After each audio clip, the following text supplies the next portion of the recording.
Tsunami gulung Jakarta 2,5 jam usai Megatras Selat Sunda meledak.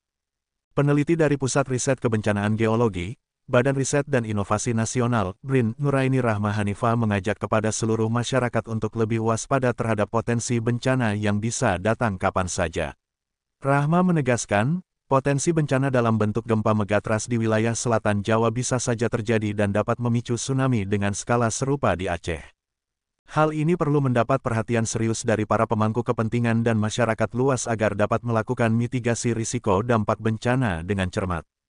Rahma menyebutkan bahwa berdasarkan hasil risetnya, segmen Megatras di selatan Jawa, termasuk Selat Sunda, menyimpan energi tektonik yang signifikan dan berpotensi melepaskan gempa berkekuatan magnitudo 8,7 hingga 9,1.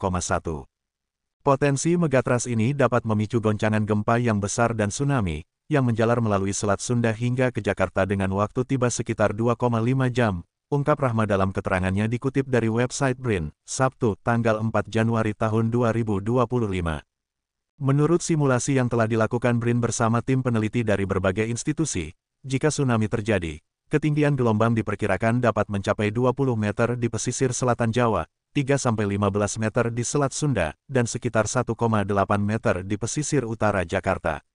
Penelitian ini juga menunjukkan bahwa fenomena serupa pernah terjadi dalam sejarah, seperti tsunami Pangandaran 2006 yang dipicu oleh marine landslide di dekat Nusa Kambangan. Energi yang terkunci di zona subduksi selatan Jawa terus bertambah seiring waktu. Jika dilepaskan sekaligus, goncangan akan memicu tsunami tinggi yang bisa berdampak luas, tidak hanya di selatan Jawa tetapi juga di wilayah pesisir lainnya, tambahnya. Untuk itulah, BRIN menekankan pentingnya mitigasi melalui pendekatan struktural dan non-struktural.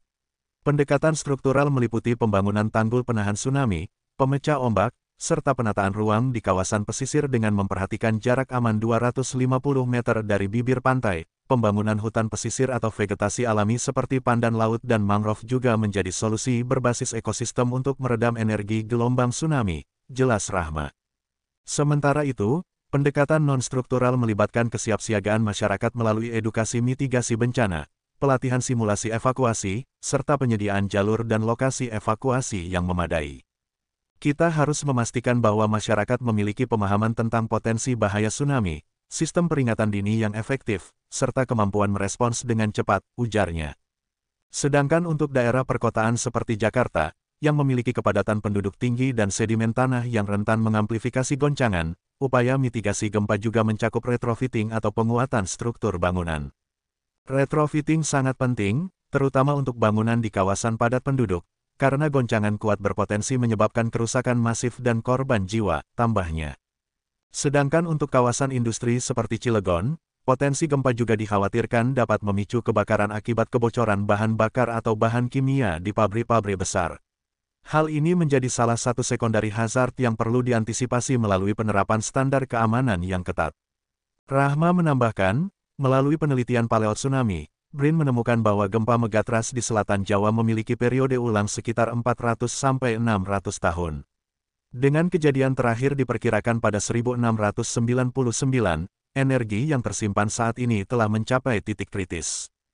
Bencana seperti tsunami Aceh mengajarkan kita bahwa kesiapsiagaan dan mitigasi bencana adalah kunci untuk menyelamatkan nyawa, tegas dia. Sebagai upaya mitigasi kebencanaan, BRIN terus bekerja sama dengan Kementerian Kelautan dan Perikanan (KKP), BMKG, dan institusi terkait lainnya untuk memperkuat sistem peringatan dini tsunami, khususnya di Selat Sunda dan wilayah selatan Jawa. Menurut Rahma, peringatan 20 tahun tsunami Aceh menjadi momentum untuk meningkatkan kesadaran akan potensi bencana serupa di masa depan. Dengan dukungan riset dan teknologi, BRIN berharap mitigasi bencana dapat dilakukan lebih sistematis dan efektif. Dengan langkah-langkah mitigasi yang komprehensif, diharapkan Indonesia siap menghadapi potensi gempa Megatras dan tsunami di masa mendatang, serta meminimalkan dampak kerusakan dan kerugian yang ditimbulkan. Kita tidak bisa memprediksi kapan gempa akan terjadi, tetapi kita dapat mempersiapkan diri. Adaptasi, edukasi, dan kolaborasi adalah kunci untuk mengurangi risiko bencana, pungkas Rahma.